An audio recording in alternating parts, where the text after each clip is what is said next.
In the most recent trailer for Helluva Boss, we got our first fluid look at Barbie wire in motion. The next episode we're getting appears to focus on Stryker in the Wrath Ring again, but after that, it looks like we'll be getting this episode finally focusing on Blitz's sister. So today, I want to talk about everything we know about her so far, and my theories for how this will play out in the show. My name is ImpCut, hit that subscribe button, and let's deep dive in. Barbie Wire has her origins all the way back in the pilot, where she was presented on a poster with Blitz and another imp, collectively called the Imp Siblings. The pilot had a lot of differences from the main show before all the lore and history was finalized, however, and in the series proper, Blitz and Barbie Wire would appear on the poster alone as the Imp Twins. The third sibling, named Tilla, would be reimagined as the mother of Blitz and Barbie Wire as opposed to their sister, something emphasized in episode 7 when we see some of Blitz's family photos, after which Blitz begins crying. This seems to be a reference to the falling out the two had, something also noted in the trailer when Barbie Wire claims Blitz has ruined her life enough. The timeline of Blitz's life is rather hazy, and it's hard to know when this falling out would have taken place. The pattern of Blitz so far is that he never really achieved the kind of fame he needed to be taken seriously, despite having achieved enough fame to be known. As a kid, he was a regularly featured member in his family's circus, so he was known, but he wasn't very good at his job, constantly making horrible jokes, so he wasn't very popular. Fizzaroli worked at the circus as well, but immediately was more popular and endearing, a pattern that would continue into adulthood where he would somehow end up working for Asmodeus, with all of hell loving his Robo-Fizzaroli love dolls, and one of them even being used to entertain crowds in the Green Ring. It's hard to say when Blitz and Fizz would have their own falling out, or even if it was before or after Barbie Wire's own falling out. Blitz could have spent his young life bouncing back and forth between these two, doing different acts with each of them, before ending up at Lululand, which I presume to be the final part of his acting career, and before moving on to be Verosika's bodyguard, which helped him transition into the business of violence he now runs at IMP. In episode 3, Blitz accused Verosika of going to rehab, to which she says that rehab was for people who are no longer famous, such as his sister. Looking at the poster of the Imp Twins, Barbie Wire seems confident and Blitz seems extremely nervous. My theory in the past is that Barbie Wire went on to be famous after leaving Blitz behind, but it seems possible that Barbie Wire's story is similar to that of Fizzaroli's. In both cases, Blitz is someone who is known, but not popular, was the terrible opening act for the person more successful, such as Fizzaroli or Barbie Wire. This pattern would explain why in the preview we got for the originally planned episode 8 that takes place at a Hellhound party in the Gluttony Ring, Luna says that the other people at the party seem to know Blitz. Not that he was particularly famous the way Verosika was, but rather that he was stable to more famous people in his youth, such as Fizzaroli and Barbie Wire. Blitz thus becomes someone that a lot of people saw at the circus, perhaps a very famous circus for some time, but he was someone who was always met with criticism instead of praise.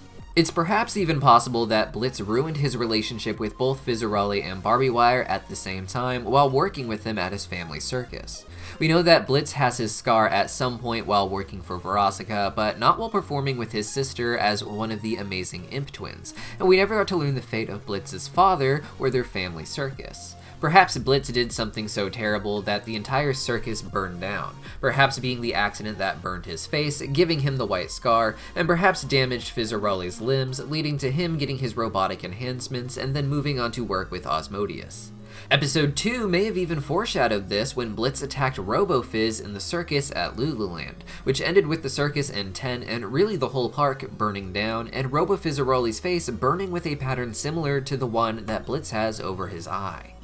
Barbie Wire, meanwhile, would struggle to find a new job perhaps, sending her career spiraling downward. While she was once someone who people discussed alongside a pop star like Verosika, it would appear, she seems to have been demoted to a rather lowly position in what I believe to be Asmodeus's army. Verosika has celebrity status as a pop star in hell, but that translates into her using musical performances to encourage lust on Earth. While this is something we've seen done by Succubus, someone with the appeal Barbie Wire seemed to possess might be seen as a useful tool for the Ars Goetia, who seem to be the ones working with Asmodeus to send Succubus to Earth. This Barbie Wire-centric episode appears to take place with the IMP gang on a mission up to Earth. It's hard to say who their target is, but Moxie has to go undercover as a preteen girl. Since episode 1, missions to Earth are never just missions to Earth, and instead became overlapping adventures with other characters such as the Cherubs, the Secret Agents, or even Octavia and Stolas in the recent Hollywood episode.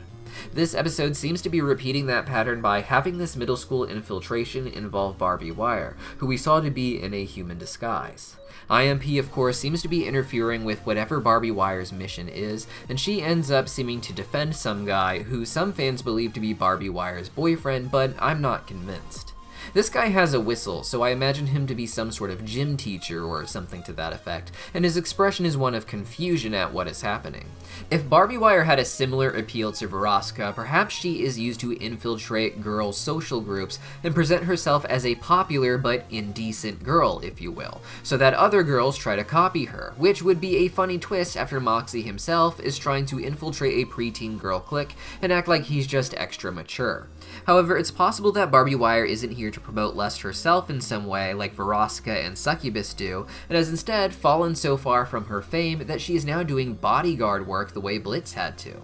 There is a lot of talk of imps getting hired in the Wrath Ring as well for violent type missions, and this may be an example of that, with imps being bodyguards sent up to protect Succubus, Incubus, or whatever other demons that have been sent up, something we even see with Veroska's Hellhound bodyguard, Vortex. That could make this guy, as innocent as he may look, some sort of figure Hell once protected, whether human or another demon in disguise, which gets into very sketchy territory really fast with these preteen girls in the story, and I'm curious to see how this will actually play out in the episode, as I imagine it'll be really something more silly based off of just how funny Moxie is as a preteen girl. I might just be really overreading things, but I'm curious to see where it goes. Whatever does happen, however, it will likely result in Barbie Wire being yet again screwed over because of Blitz's involvement. Fizzarelli likewise seems to have been screwed over by Blitz twice, first by whatever accident caused their falling out, perhaps the burning of that circus tent as theorized before, and secondly by Blitz burning down Lululand, which Fizzarelli doesn't seem to have a personal stake in as a park,